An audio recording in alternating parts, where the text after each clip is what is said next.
Pessoal, o capítulo 8 do livro trata da implementação de tarefas em kernel completo.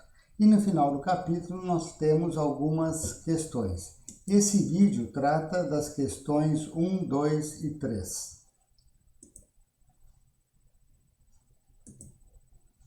O enunciado da questão 1 diz o seguinte: responda com respeito às consequências da multiprogramação. Vamos lá então. Multiprogramação gera uma melhor utilização do processador. Em primeiro lugar, o que é multiprogramação? É um mecanismo que a gente usa através da ideia de chaveamento de contexto que me permite ter a ilusão de vários fluxos de execução simultâneos no processador. É assim que eu implemento threads, ou tarefas em geral. Eu fico chaveando o contexto entre esses fluxos de computação, dando a ilusão de um paralelismo. Da mesma maneira que quando uma tarefa bloqueia a espera do teclado, eu ocupo o processador com outra tarefa. Pois bem, melhor ou pior utilização do processador? No caso, se eu tenho uma tarefa só e ela para a espera, por exemplo, do teclado, o processador vai ficar parado até que algo seja teclado, o que pode representar muito tempo. Agora, se eu tenho várias tarefas via multiprogramação, dividindo o tempo, compartilhando o processador, então, enquanto uma tarefa bloqueia a espera do timer, do teclado, da rede, etc., eu executo outra tarefa. Então, a multiprogramação gera uma melhor utilização do processador. Com respeito aos periféricos, é basicamente a mesma coisa, não é? Eu vou ter várias tarefas, por exemplo, usando o mesmo disco magnético, a mesma rede, e enquanto uma tarefa conseguiria manter o periférico ocupado apenas uma fatia, uma parte do tempo, o fato de eu ter várias tarefas intercalando-se na utilização daquele periférico faz com que a utilização daquele periférico seja melhor.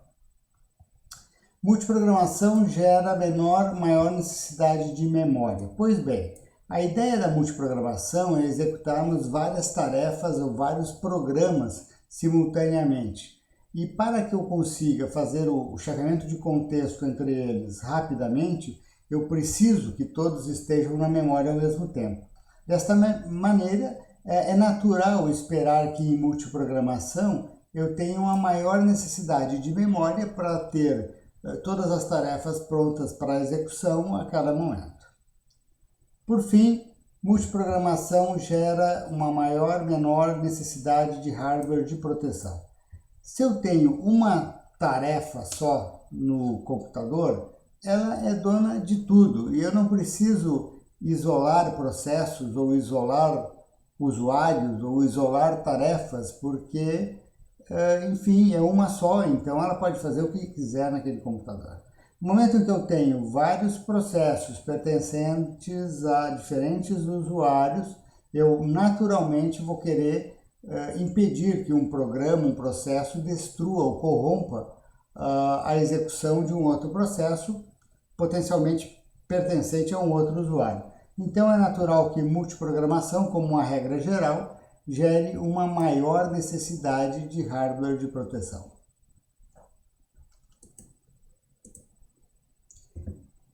Quais das operações abaixo devem ser privilegiadas?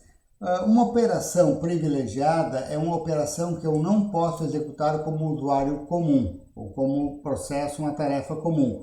Eu só posso executar a operação executando em modo sistema, ou modo supervisor, o que acontece normalmente com o código do kernel, ou eventualmente um processo pertencente ao administrador do computador, ao root, no caso do Unix.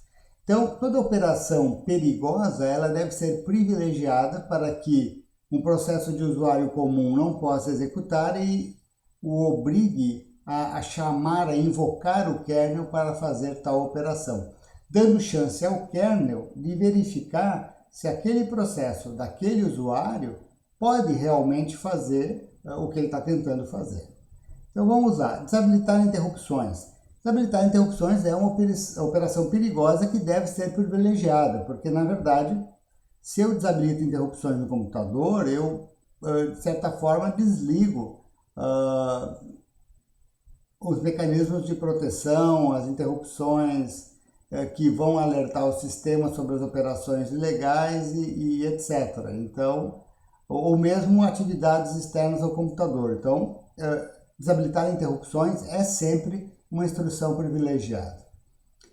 Escreve o caractere na interface da impressora. Se eu sou o processo João, eu não posso escrever o caractere na interface da impressora, enquanto, por exemplo, o device driver está imprimindo um arquivo da Maria. Eu tenho que obrigar os processos a passar pelo kernel para acessar os periféricos. Então, escrever o caractere na interface da impressora, na verdade, acessar diretamente os controladores de periférico, são operações privilegiadas em um sistema que oferece proteção entre processos.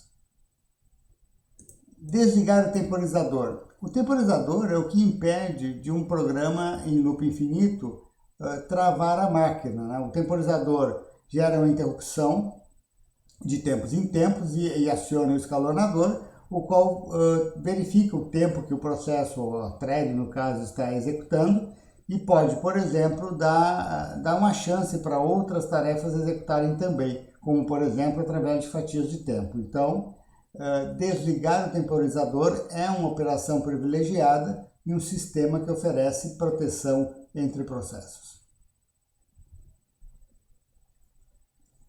A questão 3 diz o seguinte: em qual das situações abaixo não é necessário ocorrer a passagem do processador de modo usuário para modo supervisor? Lembrando, em modo usuário, instruções privilegiadas são proibidas, a execução do processo é de certa forma restrita, coisas perigosas não podem ser realizadas. É necessário chamar o kernel para isso. No caso, em modo supervisor, pode-se fazer tudo e o código do kernel roda em modo supervisor. Então, vamos lá. É preciso passar de modo usuário para modo supervisor? O controlador do disco gera interrupção avisando que o comando anterior foi concluído. Certamente, essa interrupção terá que ser tratada por um device driver que faz parte do kernel, no caso de um sistema com proteção. E eu vou precisar rodar código do kernel, eu vou ter que entrar em modo supervisor. Portanto, eu preciso passar para modo supervisor neste caso.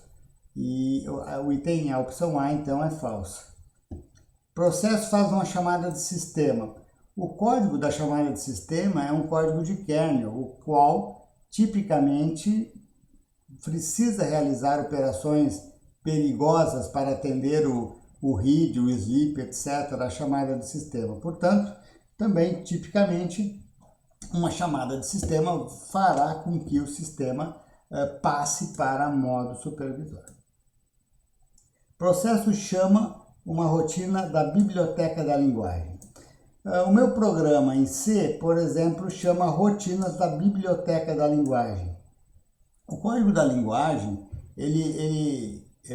o código executável, né, da biblioteca da linguagem, ele executa como usuário normal. Então, na verdade, para o kernel, se é um código que eu programei ou se é um código que outra pessoa programou, colocou em uma biblioteca e eu linkei o meu programa com a biblioteca, para o kernel tanto faz, é a mesma coisa, né? Não precisa passar para modo supervisor.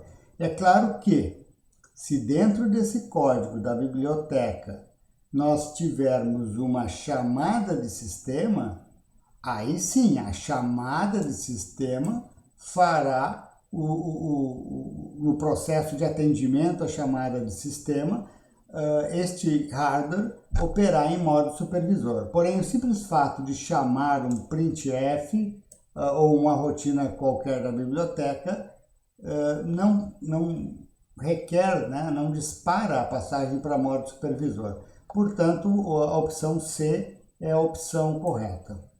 Depois, o processo executa um opcode que na verdade não existe naquele processador. Trata-se, obviamente, de um bug nesse código e o kernel precisa ser acionado para tomar as medidas apropriadas, abortar o processo ou então desviar para uma rotina que faz o tratamento desse tipo de falta. No entanto, nós vamos ter um tratador de interrupções entrando em ação e, portanto, é bom que o hardware esteja em modo supervisor. O último item, timer gera uma interrupção alertando a passagem de mais 10 milissegundos. De novo, né, nós temos aqui um tratador de interrupção entrando em ação. Talvez neste momento eu tenha que chamar o escalonador para verificar quanto tempo a tarefa executando está executando. Talvez eu tenha que chavear contexto, etc. Então, como sempre, na entrada de um tratador de interrupção, é conveniente que a gente chaveie o hardware para o modo supervisor. Lembrando sempre que a gente está pensando aqui num modo de operação protegido, em um sistema que oferece proteção entre os processos.